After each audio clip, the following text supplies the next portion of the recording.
Hai Google, bersihkan rumah.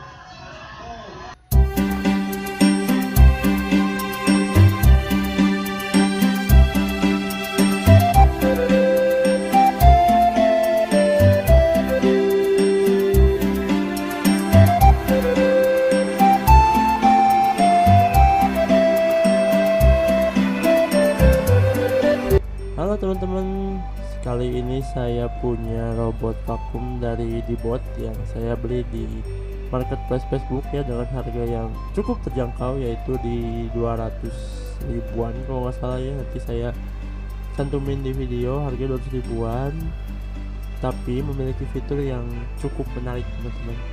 Yang paling utama itu dia punya sensor LiDAR teman-teman. Sensor LiDAR itu yang ada di iPhone 12 Pro itu bisa mendeteksi 3D barang-barang ya teman-teman. Jadi secara otomatis robot ini bisa tahu posisi dia di mana, dan juga bisa tahu mana tempat yang belum dia dibersihkan atau belum teman-teman.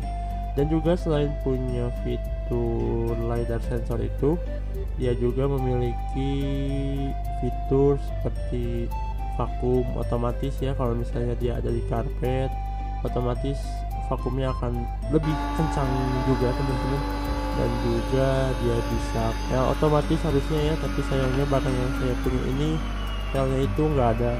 Untuk membeli pelnya itu cukup mahal teman-teman, 300.000 buat pelan doang, kayaknya nggak rekomen. Jadi saya pertahanin aja dengan cara ini ya. Yang penting pel masih bisa ngepel ya teman-teman, dengan cara menyelipkan sebuah kain basah di belakang robotnya itu teman-teman. Buat pembersihannya itu lumayan teman-temannya, kalian bisa lihat di video teman-teman. Dia bisa ngangkat kotoran yang besar atau plastik atau kabel kayak di video teman-teman, dan juga bisa ngangkat kotoran kecil macam debu-debu gitu kan. Sistemnya di vakum ya, bukan disapu doang teman-teman. Jadi harusnya sih lebih bersih teman-teman, tapi nggak semuanya itu bisa bersih pakai robot vakum ini teman-teman. Kadang ada beberapa yang nggak bisa disedot oleh robot vakum ini karena dia hanya memiliki 2 atau 3 ya, yaitu sikat di depan, kemudian sikat di tengah buat pemasukan ke dalam vakumnya teman-teman, dan akan disedot oleh vakumnya teman-teman. Jadi prinsipnya dari depan disikat oleh 2 sikat di depan, kemudian di tengahnya ada sikat lagi, dan disedot oleh vakum teman-teman yang di tengah itu.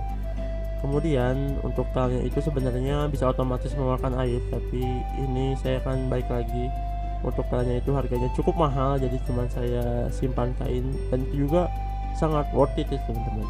Nah, kalau misalnya sudah beres pembersihan teman-teman, robot ini akan otomatis kembali ke rumahnya sendiri teman-teman, yaitu ke charging stationnya. Jadi kita tidak perlu ribet untuk ngecas lagi, karena dia udah bisa kembali ke posisi semula teman-teman. Sayangnya robot vakum ini nggak bisa melewati rintangan yang cukup terjal teman-teman. Contohnya kayak ada tanjakan bukan tanjakan ya, cipukan yang kayak tangga kecil gitu, dia nggak bisa teman-teman. Dia hanya bisa di dataran rata aja ya, nggak bisa ada rintangan-rintangan, termasuk kabel teman-teman. Ada kabel ini bakal ketarik kabelnya teman-teman, jadi nggak rekomend sih kalau misalnya disimpan di tempat yang tidak rata teman-teman. Oke, dan juga Dibot ini juga memiliki aplikasi teman-teman. Aplikasinya itu bisa meremap ya. Jadi kalau misalnya dia sudah membersihkan, dia akan save di histori aplikasinya dengan connect ke internet tentunya teman-teman ya, menggunakan internet. Baik lagi karena ini adalah perangkat IoT teman-teman, jadi harus pakai internet. Kalau nggak ada internet tuh nggak bisa teman-teman, nggak bisa oke Google bersihkan rumah, itu nggak bisa teman-teman. Nah, di aplikasinya tuh kita bisa lihat denah rumah kita teman-teman, mana yang belum dibersihkan dan mana yang sudah dibersihkan oleh Dibot ini. Dan juga kita bisa pilih mau ruangan apa yang akan kita bersihkan. Contohnya misalnya saya ingin ruangan ini yang dibersihkan, kemudian kita klik bersihkan, otomatis robot itu akan bergerak langsung ke ruangan yang kita inginkan teman-teman. Dan juga kalau misalnya udah beres, dia akan kembali lagi ke charging station. Ya, buat 200.000 itu lumayan bagus ya teman-teman, bukan bagus lagi sih, itu beruntung banget saya dapat harga 200.000 teman-teman, yang seharusnya robot-robot vakum model gini itu harganya di atas 1 juta biasanya ya. Contohnya merek Xiaomi itu masih 1 jutaan, jadi lumayan ya. Meskipun ada beberapa minus lagi sih, kalau kadang baterainya itu mati di tengah-tengah jalan ya, karena ini kan perangkat yang sudah lama, mengingat itu udah umurnya udah panjang, jadi baterainya itu pasti memiliki umur yang udah tua juga, jadi saya mewajarkan itu. Tapi selebihnya itu masih aman ya teman-teman. Oke, gitu aja sih buat hasil pembersihannya kayak gini teman-teman.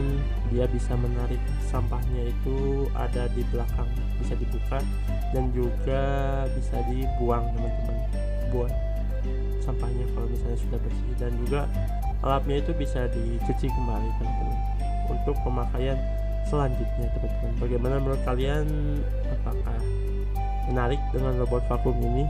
Saya beli ini karena saya di rumah saya masih sendirian teman-teman. Buat nyapu itu agak males ya, apalagi buat ngepel. Jadi pekerjaan bersih-bersih itu saya serahkan ke robot vakum ini teman-teman. Ya gitu aja cerita saya mengenai robot vakum yang saya dapetin seharga 200 ribuan ini. Menurut saya sih worth it sih. Gimana menurut kalian? Boleh tulis di kolom komentar ya. Oke, sampai ketemu di video berikutnya. Saya pamit. Bye.